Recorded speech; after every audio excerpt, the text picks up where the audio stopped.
नमस्कार मित्रांनो, जय Hind. MSF update या यूट्यूब चॅनलवरती आपल्या सर्वांचं स्वागत आहे. चंद्रपूर सुरक्षा रक्षक मंडळामध्ये भरती निघालेली आहे आणि त्याचविषयी संपूर्ण आणि सविस्तर माहिती आपण आजच्या व्हिडिओमध्ये पाहणार आहोत.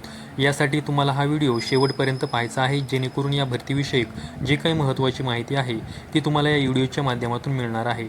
तर मित्रांनो, चंद्रपूर जिल्हा सुरक्षा रक्षक मंडळामध्ये भरती निघालेली आहे आणि यामध्ये सुरक्षा रक्षक या पदासाठी भरती निघालेली आहे आणि एकूण जर जागा पाहिल्या तर 396 एवढ्या जागेंवरती या सुरक्षा रक्षकांची भरती केली जाणार आहे. आता जेव्हा या उमेदवारांची निवड होणार आहे तेव्हा या उमेदवारांना चंद्रपूर व गडचिरोली या जिल्ह्यांमध्ये त्यांना नोकरी करावी लागणार आहे. आता तिथे तुम्हाला जे काही कारखाने असतील, सरकारी आस्थापना असतील, शासकीय, निमशासकीय या दोन्हीही प्रकारच्या ज्या काही आस्थापना आहेत त्यांना सुरक्षा देण्याचं कार्य या सुरक्षा रक्षकांना करावं लागणार आहे. तर मित्रांनो, या भरती प्रक्रियेसाठी जे काही ऑनलाईन अर्ज भरायचे होते ते 7 जुलै 2026 पासून या भरती प्रक्रियेसाठी ऑनलाईन अर्ज भरायला सुरुवात झालेली आहे आणि ऑनलाईन अर्ज भरण्याची शेवटची तारीख ही 6 ऑगस्ट 2026 एवढी असणार आहे. म्हणजे 6 ऑगस्टच्या अगोदर तुम्हाला हे अर्ज भरून घ्यायचे आहेत. सुरक्षा रक्षक नोंदणी करण्यासाठी आवश्यक जे काही पात्रता निकष आहे यामध्ये उमेदवाराचं कमीत कमी वय हे 18 वर्ष असणं आवश्यक आहे व जास्तीत जास्त 35 वर्षांपर्यंत उमेदवार या भरती प्रक्रियेसाठी ऑनलाईन अर्ज भरू शकतो.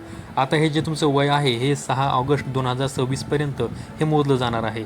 त्याचबरोबर उमेदवाराची शैक्षणिक पात्रता किमान 12वी उत्तीर्ण असणं आवश्यक आहे. त्याचबरोबर महाराष्ट्र राज्यातील रहिवासी असणं देखील या भरती प्रक्रियेसाठी आवश्यक आहे. आता यामध्ये काही शारीरिक पात्रता आहे. तर पुरुष उमेदवारांची जी काही उंची असणार आहे ती कमीत कमी 165 सेंटीमीटर असणं आवश्यक आहे. त्याचबरोबर महिला उमेदवारांची उंची ही 158 सेंटीमीटर असणं आवश्यक आहे. त्याचबरोबर पुरुष उमेदवारांचं वजन हे 50 किलोग्राम असणं आवश्यक आहे. त्याचबरोबर महिला उमेदवारांचं वजन हे 45 किलोग्राम असणं आवश्यक आहे. त्याचबरोबर छाती जर पाहिली तर पुरुष उमेदवारांसाठी 79 सेंटीमीटर छाती न फुगवता व फुगवून 84 सेंटीमीटर असणं आवश्यक आहे. आता यामध्ये 100 गुणांची मैदानी चाचणी होणार आहे. या 100 गुणांच्या मैदानी चाचणीपैकी उमेदवारांना 50% गुण मिळवणंही आवश्यक असणार आहे. जर तुम्हाला 50%पेक्षा कमी गुण मिळाले तर अंतिम निवड यादीमध्ये या उमेदवारांचा विचार केला जाणार नाही, असं देखील यामध्ये सांगण्यात आलेलं आहे. आता यामध्ये जी काही 100 गुणांची मैदानी चाचणी असणार आहे त्यामध्ये पुरुषांसाठी 1600 मीटर रनिंग असणार आहे.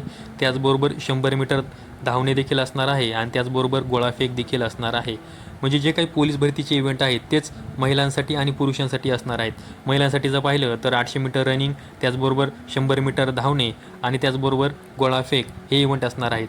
आता जी काही 1600 मीटर रनिंग असेल किंवा 800 मीटर रनिंग असेल यासाठी 40 गुण हे दिले जाणार आहेत. त्याचबरोबर 100 मीटर रनिंगसाठी 30 गुण एवढे दिले जाणार आहेत. त्याचबरोबर गोळाफेकसाठी 30 गुण दिले जाणार आहेत आणि एकंदरीत या संपूर्ण यांची टोटल 100 गुणांची होऊन तुमची अंतिम निवड यादीही जाहीर केली जाणार आहे. त्याचबरोबर आता इथे अतिरिक्त गुण देखील दिले जाणार आहेत. आता अतिरिक्त गुणांमध्ये ज्या उमेदवारांनी MSCIT केलेली आहे त्यांना 4 गुण दिले जाणार आहेत. त्याचबरोबर ज्यांच्याकडे NCC सर्टिफिकेट आहे त्यांना 2 गुण, ज्यांच्याकडे B सर्टिफिकेट आहे त्यांना 4 गुण आणि ज्यांच्याकडे C सर्टिफिकेट आहे त्यांना 6 गुण अशा प्रकारचे गुण तुम्हाला अतिरिक्त स्वरूपामध्ये या भरती प्रक्रियेसाठी दिले जाणार आहेत. आता या भरती प्रक्रियेसाठी उमेदवारांना 100 रुपये एवढी शुल्क हे द्यावं लागणार आहे आणि जे मागासवर्गीय प्रवर्गातील उमेदवार आहेत त्यांना 75 रुपये एवढं शुल्क हे द्यावं लागणार आहे. आता इथे अटी आणि शर्ती दिलेल्या आहेत. या देखील उमेदवारांनी ऑनलाईन अर्ज भरण्या अगोदर काळजीपूर्वक वाचून घ्यायच्या आहेत. ऑनलाईन अर्ज भरण्याची लिंक असेल, त्याचबरोबर वेबसाईट लिंक असेल, ही सर्व लिंक मी आपल्या व्हिडिओच्या डिस्क्रिप्शन बॉक्समध्ये दिलेल्या आहेत.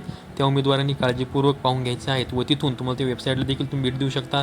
त्याचबरोबर ऑनलाईन अर्ज भरण्याची जी काही लिंक आहे तिथून देखील तुम्ही ऑनलाईन अर्ज भरू शकता. त्यामुळे ज्या उमेदवारांनी अजून देखील या भरती प्रक्रियेसाठी ऑनलाईन अर्ज केलेले नाहीत त्यांनी 6 ऑगस्ट 2026च्या अगोदर या भरती प्रक्रियेसाठी ऑनलाईन अर्ज भरून घ्यावेत.